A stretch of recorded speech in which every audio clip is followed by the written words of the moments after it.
Namaskaram. Salut Thomas. Hello, hello. Donc, comme je vous l'avais dit, j'avais l'intention de relancer un peu tout ce qui est interview. Donc, j'ai fait venir Vincent, qui est professeur de yoga de Isha, Fondation Isha, donc le yoga que je pratique moi au quotidien. Là, je vous ai carrément ramené un Isha teacher d'Inde. Voilà.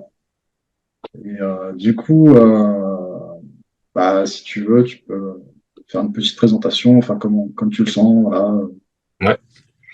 Moi, c'est Vincent, enseignant de Isha Yoga depuis assez récemment, je dirais. Là, j'ai fait le teacher training à l'ashram cette année. Je suis rentré en décembre, donc c'est 6 mois en Inde. Et puis voilà, maintenant, depuis 6 mois, j'essaye de transmettre les outils du yoga offerts par Sadhguru. Donc, voilà pour ça. Ok, super, merci beaucoup.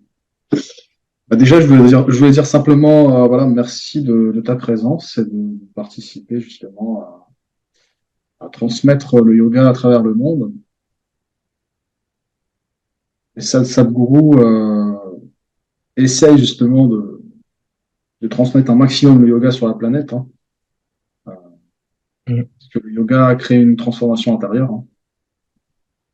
Tu dois être bien placé pour savoir, sachant que tu pratiques.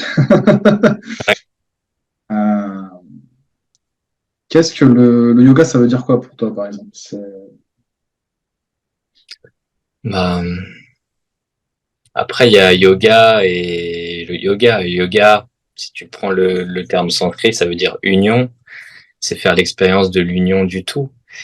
Maintenant, il faut un certain degré de pratique ou certaines expériences pour atteindre ce point-là. Parfois, on entrevoit le yoga, mais être ancré dedans, c'est quelque chose d'autre et qu'on recherche peut-être tous d'une certaine manière. En tout cas, moi le premier. Euh, donc, je dirais pas que je suis dans le yoga, mais en tout cas, je recherche à l'être le plus possible. Et quelque part, de rechercher justement cette union, ça va pas justement bloquer cette union? Écoute, je sais pas. En fait, quand je dis rechercher, c'est plus, ça reste l'objectif final, ultime d'une certaine manière, des pratiques. Les pratiques, je les fais parce que ça me fait du bien, parce que ça me change au quotidien, parce que ça fait partie de mon hygiène de vie. C'est un peu comme ça le gourou dit, tous les jours tu prends une douche pour te nettoyer extérieurement, le yoga, ça t'aide également à te nettoyer intérieurement. Et donc c'est Ouais. comme ça que je le vois aussi. Et maintenant, l'objectif de ça aussi, c'est d'élever ses propres perceptions pour peut-être atteindre des états toujours un peu plus profonds et atteindre cet état du yoga, même si ça reste pas un objectif fixé que l'on se fixe, mais c'est une tendance vers laquelle Ouais. on essaye d'aller, je dirais. Je dirais qu'il n'y a pas de hasard, hein. Si ça se fait naturellement, en fait, si tu es dans cette branche et que tu es parti dans cette direction, c'est qu'il y a quelque chose qui t'amène à. Il y a un ressenti, quelque chose qui fait que ça se fait comme ça, quoi. Euh, Ouais. ouais. Et du coup, comment t'en es venu au yoga, du coup, toi? Bah, dans mon cas, j'ai toujours recherché d'une certaine manière un bien-être intérieur. Au début, c'est comme ça que ça a commencé. Je me sentais un peu pas à ma place, j'avais pas confiance en moi, etc. Je me sentais pas bien dans les situations que je rencontrais. Et de fil en aiguille, je me suis rapproché de ça. Donc j'ai commencé un peu par ce qui est développement personnel. Donc là, il y a tous les travails. Mais ce qui m'a vite limité, en tout cas, à un moment, je suis arrivé en butée de ça, c'est que j'avais l'impression je travaillait au niveau mental, émotionnel, d'accord, j'avançais, j'avais l'impression d'avoir plus confiance en moi dans certains domaines. Je pensais changer vraiment fondamentalement. Ouais. Mais je me suis rendu compte que quand la vie te met une petite tarte, tu vois, finalement, les fondations étaient pas si solides que ça. Tu penses que tu avances, mais tu n'avances pas tant que ça. Alors qu'avec le yoga, ce que je trouve beau, c'est que tu sais pas vraiment ce qui se passe, c'est-à-dire que tu fais des pratiques, tu sais que ça te fait du bien, que ça t'apporte quelque chose, même si tu sais pas vraiment ce que c'est. Mais en revanche, tu vois que les circonstances extérieures t'impactent beaucoup moins, en fait. Donc, t'as pas d'objectif, mais t'as des résultats, alors que le dev perso, j'avais l'impression d'avancer, mais au final, je me rendais compte que j'avançais pas tant que ça. Enfin, c'est un peu paradoxal, mais c'est comme ça que je vois les choses aujourd'hui, en tout cas. Ouais, bah, c'est carrément ça, hein. Ouais, c'est clair que les pratiques permettent euh, quelque part, s'il y a quelque chose d'intérieur qui va se manifester avec un jour de pratique, enfin voilà, avec quelques pratiques, tu vas pas comprendre pourquoi ça va dissoudre le truc, mais ça va se faire, quoi. C'est Mm. ça qui est vraiment fou, quoi. Euh, ouais, ouais, franchement, c'est fou. Euh, Est-ce que ça te parle tout ce qui est identification mentale, tout ça? Est-ce que tu te sens identifié à beaucoup de choses ou est-ce que Moi, je dirais que, certaines alors, distances maintenant ce terme-là, ça me renvoie pas grand-chose de spécial. En revanche, je vois ce dont tu parles. Mais je me sens, par rapport à avant, je me sens beaucoup plus, je fais moins de différence entre ce qui est autour de moi et moi, d'une certaine manière, entre les personnes que je rencontre et moi. d'accord. Je sais pas si ça rejoint l'idée que de désidentification, mais je vois moins de distance entre la personne en face de moi et moi. Peut-être avant, je pouvais regarder les gens de haut ou les gens un peu du de dessus en me disant, lui il est mieux que moi, elle est moins bien que moi ou inversement, peu importe dans quel sens. Mais aujourd'hui, j'ai l'impression que je vois les gens à mon niveau. C'est pas vraiment la bonne formulation, mais quand je vois quelqu'un, je vois une personne, je vois pas quelqu'un au-dessus ou en dessous. Et c'est vrai que je me vois d'une certaine manière. Donc, ça a fait un changement en tout cas pour moi. Je sais pas si ça répond à la question de la désidentification. Je pense que c'est une forme de désidentification, mais bah, tu la conscientises pas forcément en termes de, tu vois, ça se fait naturellement. Ouais, Tu vois, comme Isha Kriya, I'm not the body, I'm not the mind. Euh, je sais pas si tu l'as déjà fait. ouais, bien sûr. Bah, Mm. ça fait une désidentification, quoi. En tout cas, on se trouve moins attaché aux Ça. événements, aux choses extérieures, aux choses de manière générale. Et ça, c'est palpable, en fait. Quand on se retourne sur peu importe le temps qu'on pratique, souvent on se dit, mais en fait, on n'est plus la même personne et on n'est plus attaché aux choses pareillement, on va dire. C'est exactement ça. Ça crée un détachement de ce qui n'est pas vraiment important parce que quelque part le futur il n'est pas encore prévu. Voilà, c'est pas là. Le passé c'est juste de la mémoire qui se joue à l'intérieur de nous. Du coup, ouais, voilà, ça crée une espèce de distance, c'est une meilleure présence. On va dire. Mm. Ok. La dévotion est-il pour toi le chemin le plus rapide vers la libération? Entre guillemets, hein. Libération, ça veut dire Je- aller vers le soi, on va dire. On va dire ça comme Tu ça. vois, je peux pas te donner de réponse parce que je suis pas arrivé au bout du chemin. Je peux juste te dire que c'est ce que dit Sadhguru, que la dévotion, c'est le moyen le plus rapide. Maintenant, c'est vrai que quand tu te donnes pleinement à quelque chose, que tu t'enlèves de l'équation, à chaque fois, les peu de fois où tu te donnes vraiment, tu vois qu'il y a vraiment quelque chose qui se passe, quoi. Tu te rapproches de quelque chose. T'expérimentes, ton expérience, elle est plus importante d'une certaine manière. Je prends l'exemple de, tu suis un programme en tant que bénévole, tu le fais pour les gens, pour qu'ils vivent ce programme pleinement, sans toi te poser de questions sur toi, est-ce que tu manges, est-ce que tu dors, est-ce que tu bois, et peu importe ce que tu fais, tu le fais pour eux. Tu vois que ton expérience intérieure, elle est très profonde. Ah, c'est fou, hein. Alors, je sais pas si c'est la voie la plus rapide. J'ai presque tendance à dire que oui, comme Sadhguru le dit, et je lui fais totalement confiance là-dessus. Maintenant, c'est pas quelque chose que j'affirmerais à mon niveau. Je peux juste croire Sadhguru là-dessus. Ouais, voilà, je voulais juste voir un peu ce qu'en pensent d'autres personnes, dans l'Isha, tout ça. Donc c'est intéressant. Moi, effectivement, là, j'ai été à Londres. C'est la première fois que je fais un événement aussi gros. J'ai senti ce truc de dévotion, tu vois. Mm. il y a les 400 bénévoles, tu sens une espèce d'union c'est plus toi c'est comme si la conscience faisait, enfin, genre, c'était même plus là, enfin, je sais pas comment expliquer, mais c'est assez fou, ouais. Ça, comme événement, ouais, c'est la première fois que je fais un truc aussi gros, quoi. Et j'ai ressenti ça un peu, ce truc-là, quoi.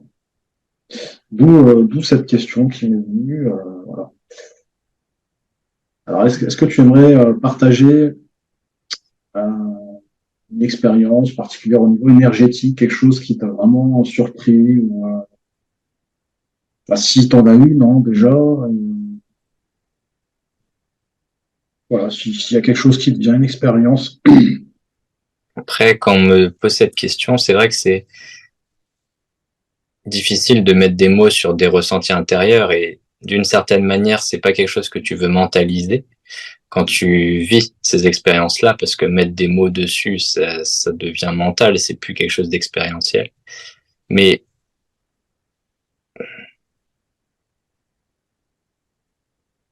je partagerai une expérience, je dirais, mais je sais pas si ça répondra forcément dans cette case-là, mais c'est vrai que lorsque j'ai commencé le training, teacher training, le premier jour du training, c'est Guru Purnima. On a eu un Guru Purnima il y a assez peu de temps, là. Et c'est vrai que j'avais pas d'attente sur ce jour-là, je savais pas vraiment ce que c'était. Juste, j'étais à l'ashram, je me suis assis, on a suivi les process, on a chanté des mantras au début, on a vu les samskriti qui faisaient les danses, après Sadhguru vient. Il n'était pas à l'ashram, mais c'était à distance, mais c'était télévisé, enfin c'était retransmis sur YouTube, je dirais. Et c'est vrai que j'ai eu un truc assez fort d'une certaine manière, c'est que j'étais là, mais c'est tout d'un coup tu commences, tu te mets à pleurer sans raison, t'es pas triste, mais t'es pas heureux, juste tu sais pas, il y a quelque chose en toi qui s'active. Et ensuite, c'est un peu ce jour-là où j'ai toujours été appelé par Sadhguru, enfin appelé. Sadhguru m'a toujours parlé, mais c'est un peu ce jour-là où je me suis dit, j'ai trouvé mon gourou d'une certaine manière. Je le voyais devant moi comme ça, et c'est vrai que ça a commencé ce jour-là, quoi. Je me suis vraiment dit, j'ai trouvé mon gourou, quelque chose que j'ai cherché peut-être toute ma vie jusque-là. Et ça s'est fait comme ça. Qu'est-ce que c'est énergétique? D'une certaine manière, oui. Maintenant, en termes de ressenti intérieur, c'est simplement, tu sais pas trop ce qui se passe. T'as quelque chose qui te vient, mais j'avais ce truc intérieurement de me dire, j'ai trouvé quelque chose que j'ai toujours cherché. Et c'était d'une certaine manière lui, j'ai envie de dire. Donc, ça, c'est une expérience forte que j'ai vécue à l'ashram. Merci pour ton partage, ouais, ouais, c'est assez touchant, ouais, Sadhguru. Je sais pas ce qui se passe avec lui, mais ça touche en plein cœur, quoi. Effectivement, il n'y a pas forcément de mots, mais ce que tu dis, je vois un peu. Parce qu'en 2018, j'ai eu quelque chose de cet ordre-là, en fait. Très touché, ouais. Même là, par exemple, je suis allé à Londres, je me te dis, ouais, j'y vais, j'ai un mélange d'y aller. Et je sais pas, pareil, j'ai été touché. Tu sais, tu te dis, il va rien se passer, mais en fait, il se passe un truc. Ouais. Je sais pas ce que c'est, mais il y a un truc, quoi. c'est, et je sais pas, il y a une émotion qui arrive, mais une émotion vraiment, là, je m'y attendais pas, tu vois. Enfin, genre, ça me tombe dessus, tu vois. C'est pas Ouais. un truc que tu contrôles, quoi. C'est vraiment, ça t'arrive, waouh. Et puis tu vois, ça beau, il est hyper touché. Enfin, c'est trop beau, quoi. Enfin, ouais, Mm. franchement, Après, merci c'est beaucoup aussi quelque chose qui se ah, développe par les pratiques. Et, tu vois, plus tu pratiques, plus ta sensibilité se développe et plus t'es euh, touché. Après, ça peut venir en venant de nulle part aussi. je sais pas, moi, c'est arrivé, vraiment, je pratiquais pas et tout, hein. Ah ouais? En 2018, je parle. Après, après, j'ai pratiqué, peut-être un an après, j'ai commencé à pratiquer. Enfin, j'ai commencé par Ishakriya, des identifications. Et un an après, ouais, voilà, après, j'ai commencé à pratiquer le yoga, les pratiques. Shambhavi, c'est venu après. Shambhavi, pour ceux qui nous écoutent, hein, c'est une pratique de transformation intérieure. Ça s'appelle Inner Engineering, pardon. C'est proposé par Sadhguru. Ça permet de stabiliser son système, on va dire ça comme ça. Et d'avoir justement une transformation subtile petit à petit. Mais il faut pratiquer. Voilà. c'est tout le truc, quoi. Il faut pratiquer tous les jours et c'est ça qui crée vraiment le changement subtil petit à petit dans la vie, petit à petit, quoi. En tout cas, moi, c'est comme ça dans mon expérience. Je sais pas si toi aussi, Vincent, ça fonctionne comme ça. À force de pratique, petit à petit, subtilement, il y a des modifications C'est ça. qui arrivent. Je reprendrai ce que dit très justement Srimanta. Srimanta, c'est un autre enseignant, c'est celui qui a été le premier enseignant qui m'a formé d'une certaine manière. Ah, c'est aussi mon prof. C'est la première personne qui m'a ouvert à ça, même si on est tous guidés d'une certaine manière vers ça, mais c'est lui qui m'a permis d'expérimenter le yoga. Et c'est vrai qu'il disait quelque chose, quand vous pratiquez, ça enlève des couches. C'est un peu comme si tu pèles un oignon ou n'importe quoi, c'est couche par couche, ça part petit à petit en pratiquant. Et en fait, bon, tu as une infinité de couches, tu n'arriveras peut-être jamais au bout, mais tu les pèles petit à petit, petit à petit, petit à petit. Et en fait, tu vois que tu te transformes et que tu n'es plus la même personne au bout d'un certain temps. Et c'est ça qui est beau. Et c'est sans jamais forcer. Après, bien qu'à nous de pas forcer. Mais si juste tu pratiques sans attente d'une certaine manière, tu vois que tu changes doucement, sans douleur, et c'est beau. C'est ça que j'aime bien avec le yoga qui est proposé par Isha. Enfin, en tout cas, moi, j'ai testé que je parle que de celui-là parce que c'est Sadhguru qui me parle, c'est le ressenti, la connexion. Pas la connexion, je dirais le nom, hein, pas le mot connexion. Moi, c'est ce yoga qui me parle parce que justement, ça se fait en douceur. C'est pas brutal en fait. Le changement, il arrive. Il y a un événement qui arrive, je suis à même de le gérer. Ça se fait en douceur. Même si bon, des fois, il y a des événements, voilà, ça remue, mais c'est pas brutal, quoi.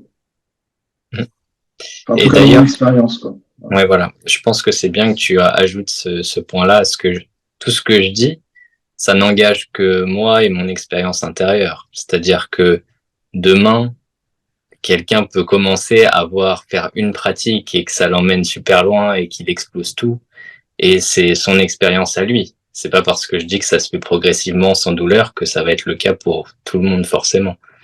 Mais de ce que j'ai vu en général, c'est assez progressif.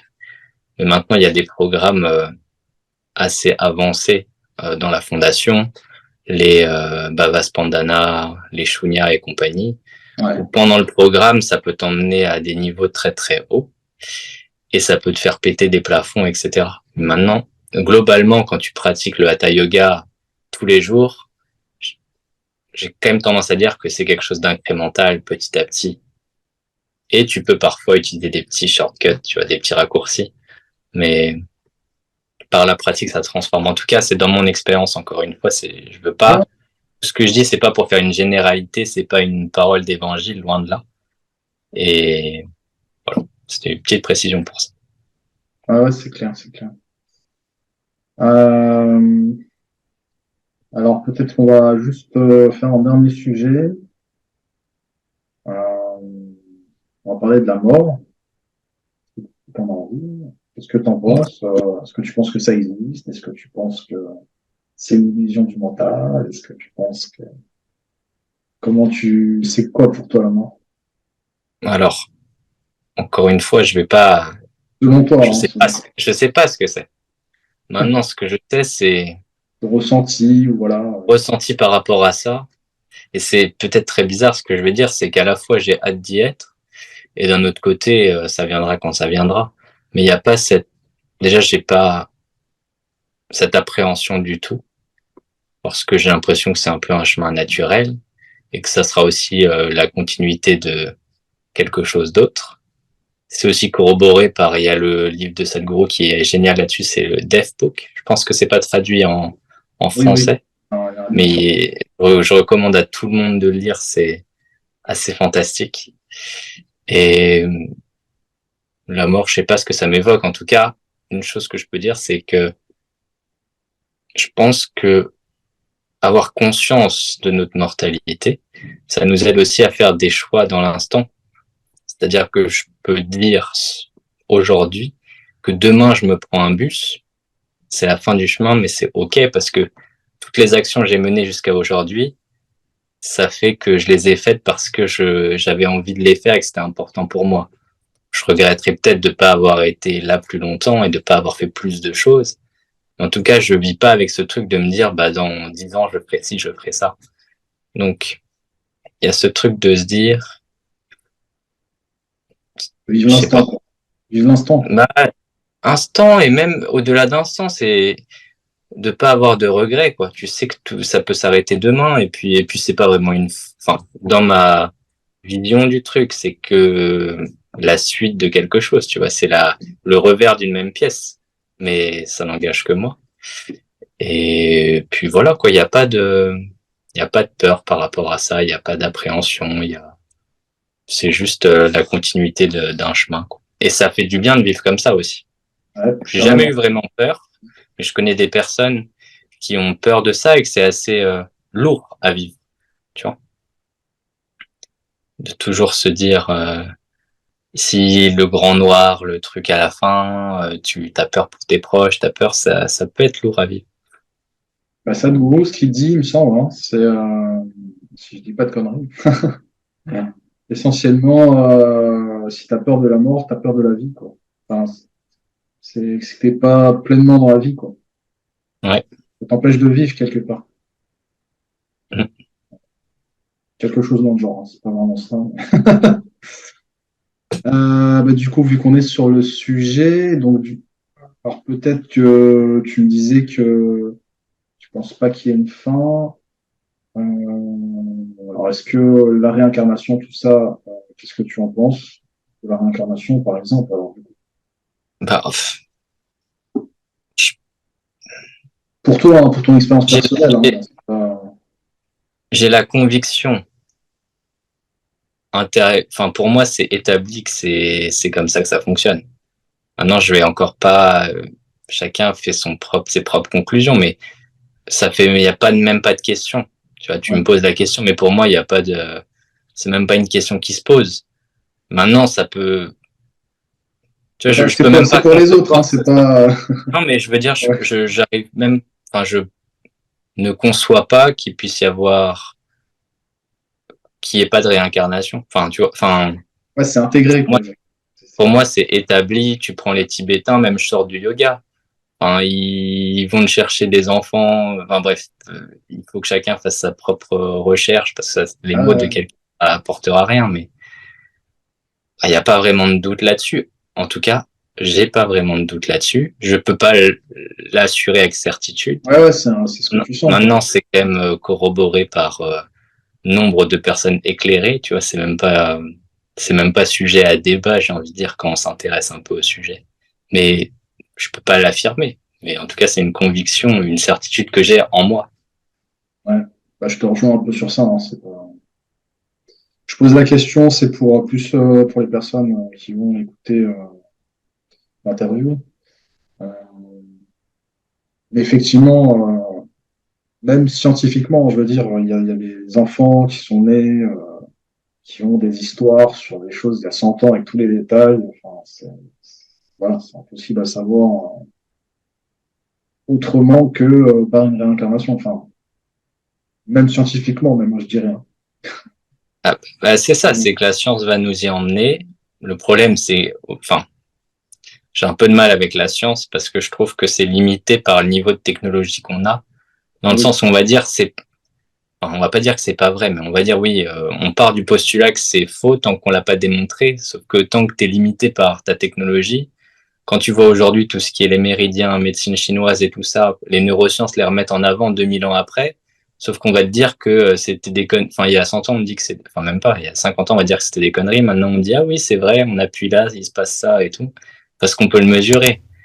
Moi, enfin, ça me fait un peu rire dans le sens où c'est dommage d'avoir ce paradigme-là. Moi, j'aime bien le paradigme de si tu as 1 million de personnes qui te témoignent la même chose, tu peux quand même avoir tendance à penser que c'est vrai d'une certaine manière. En tout cas, il y a quelque chose derrière. Enfin, Moi, c'est intégré aussi. C'est pas une question que je me pose. Enfin, pour moi, le corps physique, voilà, c'est comme une location. Je vais le rendre. Et puis, ce qu'il y a au-delà de ça, pour moi, c'est éternel, quoi. C'est- Mais c'est pas, je peux pas mettre deux mots là-dessus. C'est juste ce qu'il y a, c'est éternel. Enfin, après, bien sûr, ouais, d'une c'est mon truc. certaine manière. Ouais, c'est Mon ça, truc. mais après, ouais. Non, mais je suis un peu dans une position où j'ai pas envie de trop parler pour parler de choses que je n'expérimente pas. Je Tu vois, comprends. c'est compliqué parce que tu peux lire des livres, tu peux être un sachant et te dire, ah, je pense savoir des choses. Mais si tu l'as pas expérimenté, au final, c'est juste que tu crois quelqu'un. Même Sadhguru le dit, il dit, si je vous dis ça ou ça, vous pouvez soit me croire ou pas me croire. Mais dans tous les cas, ça sera une croyance, ça sera intellectuel. C'est Ça très qui est bien que bien tu le avec dises. Ça, c'est bien, ça. c'est ça qui est bien avec la pratique du yoga, en tout cas, c'est que tu pratiques, tes perceptions vont petit à petit s'élargir, tu vas toucher des choses peut-être que tu ne touchais pas avant, et peut-être qu'à un moment, des choses qui n'étaient pas dans ton périmètre de conscience vont venir dedans, et ça sera plus juste mental de je fais confiance à ou je crois ci ou je crois ça, ça sera, pour moi, ça devient une réalité. Et c'est un peu ça, on cherche à faire l'expérience nous-mêmes des choses en élargissant nos perceptions, et c'est un peu la beauté du yoga aussi, en, en plus de apporter un bien-être physique, etc. Ouais, bah, ouais, je te rejoins. C'est exactement ça. Ouais. Eh ben, écoute, est-ce que tu veux rajouter quelque chose en particulier qui te tient à cœur sur le yoga ou quelque chose de perso, enfin, tout ce qui te vient là naturellement. Moi, j'ai rien à ajouter de spécifique, si ce n'est que si ça fait écho en vous ce qu'on a dit, ou que le yoga ça vous appelle d'une certaine manière, vous pouvez prendre n'importe quelle porte qui est offerte par un enseignant, par la fondation Isha, par n'importe quel biais, que ce soit un livre de Sadhguru, peu importe. Si ça fait écho en vous, après, en général, une fois qu'on s'immerge là-dedans et que ça nous parle, bah, c'est un beau voyage qui commence. Donc, je vous souhaite, si ça vous appelle, que ce voyage vous emmène au bout du chemin, en tout cas. Merci beaucoup. Alors, dernière petite précision, voilà, donc Vincent est professeur du coup de Hatha Yoga de Isha. Ouais. On peut te trouver où? Je sais pas s'il y a des personnes intéressées, est-ce que je peux mettre un lien Euh, là ou voilà. alors, pour tout ce qui est stage, etc., il y a mon site, ishyogi.com. Je donnerai Comme ça, je vais tout le mettre lien. en bas les amis. Et puis après, un petit peu d'Instagram, etc. Mais ça reste très, très, très léger pour l'instant. Donc voilà. Ok, ça marche. Merci beaucoup, Namaskara. Merci beaucoup.